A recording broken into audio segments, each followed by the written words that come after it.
उत्तराखंड मैदानी मंच की आवश्यकता क्यों पड़ी और उसके उद्देश्य मेन क्या है?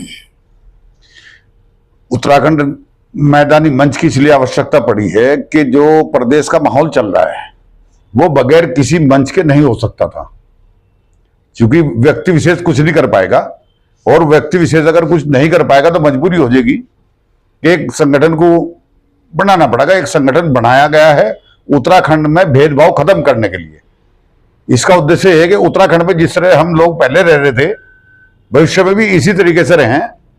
जिस तरह की सोशल मीडिया पे हर जगह व्यवस्था चल रही है, वो व्यवस्था बहुत ज्यादा उत्तराखंड के अंदर खराब हो चुकी थी। इसलिए हम लोगों को आवश्यकता पड़ी कि हम उत्तराखंड मैदानी मंच बनाए।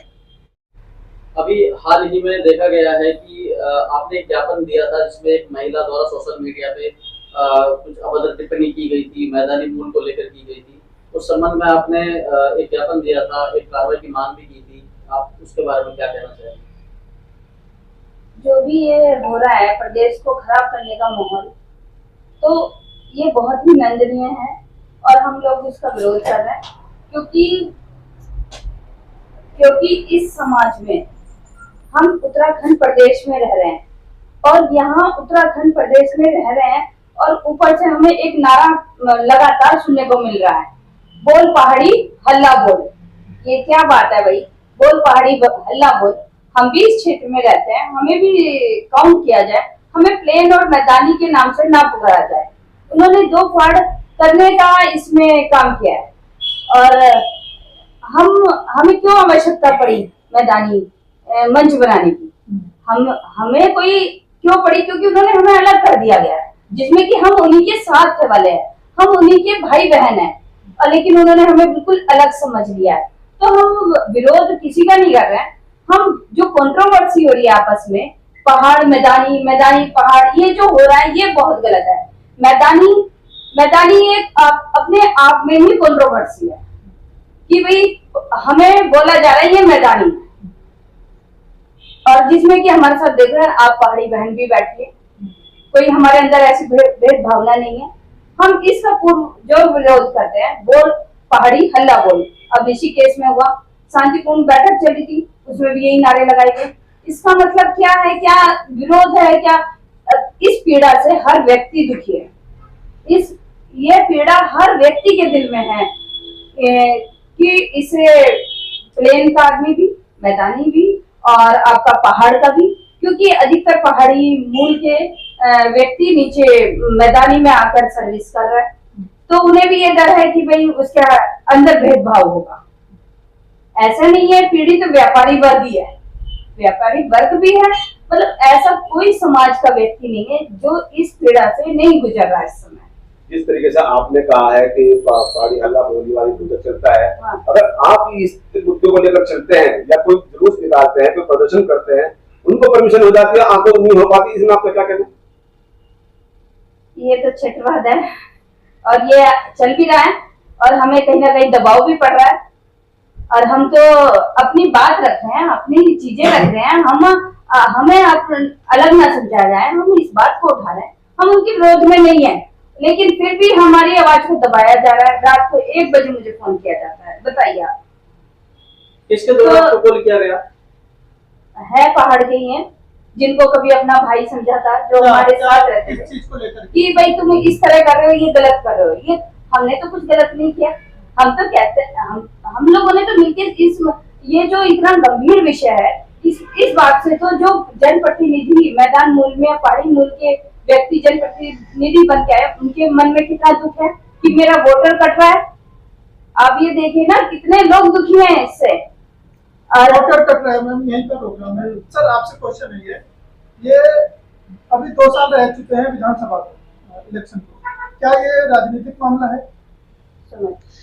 अभी राजनीतिक नहीं, अभी सामाजिक है। हम सामाजिक तरीके से लेके चल रहे हैं, लेकिन अगर जरूरत पड़ी, दूसरी तरफ से 100% राजनीतिक है।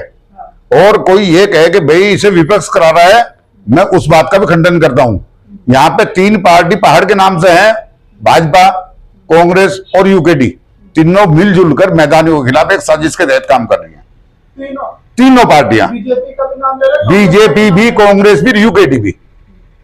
हमें इसमें कहने में कोई गुरेज नहीं है। तीनों पार्टियां एक साथ मिलकर इस बात को पैदा कर रहे हैं कि ये खाई बड़ी हो जाए अपने राजनीतिक स्वार्थ के लिए। अगर बीजेपी और कांग्रेस की मैं बात करूं, चलो यूकेडी को तो मैं बात करता हूं क्योंकि उनके तरफ से कुछ वो करा जा रहा है। मैं आपने बीजेपी और कांग्रेस का नाम दिया, तो इसमें तो सीधा सीधा नुकसान उनका भी होगा। अगर अगर इस तरह से देखा जाए तो आने वाले इलेक्शन उनका नुकसान कैसा होगा ये बताएं। आप किसे वोट देंगे? दो पार्टी मंच पे हैं, किसे देंगे? एक को तो देंगे। हाँ। नाटो दबाएंगे, यही तो कर सकते हैं। उनका नुकसान कहां से? सारे भाई वो चुनाव लड़ते हैं, तो क्या हमारे लोगों को टिकट नहीं मिलते। क्या तीसरे विकल्प की जरूरत है यहाँ पर? जरूरत पड़ सकती है, अगर माहौल नहीं सुधरा तो तीसरा विकल्प तैयार होगा। वो मजबूरी हो जाएगी तीसरा विकल्प बनाने के लिए। शासन प्रशासन से क्या आप अपना संदेश देना चाहते हैं इस मैदानी और पहाड़ी मूल को लेकर? शासन प्रशासन से हमने कल भी ज्ञापन दिया, आज भी अपील आपके माध्यम से करते हैं कि जितनी व्यवस्था खराब, हमारे ऊपर के भाई हैं भी बहुत ज्यादा नहीं है, जनसंख्या उनकी बहुत ज्यादा नहीं है जो खराब कर रहे हैं, लेकिन शासन प्रशासन उस पर रोक लगाने में कामयाब नहीं हुआ। ये फेलियर सरकार का फेलियर है। मैदानी और मूल का जो चर्चा है वो आज एक अच्छा रूप ले चुका है, या ये कहिए कि लोग उसके साथ जुड़ रहे हैं।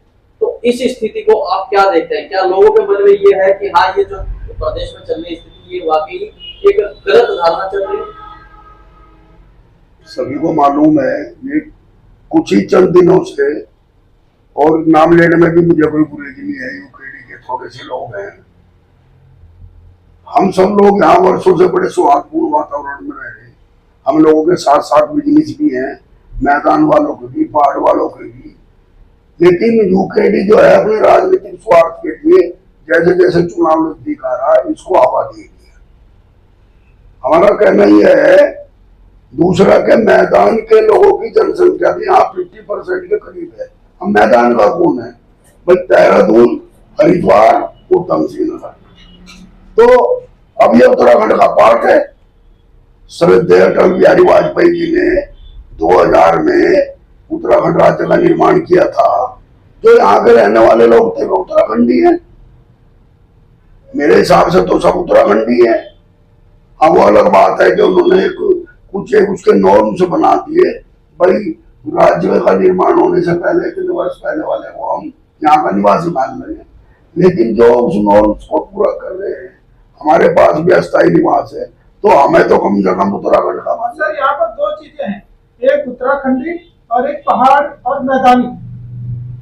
तो उत्तराखंड में तो सभी आ गए, यहाँ पे बात हो रही है पहाड़ी और मैदानी की।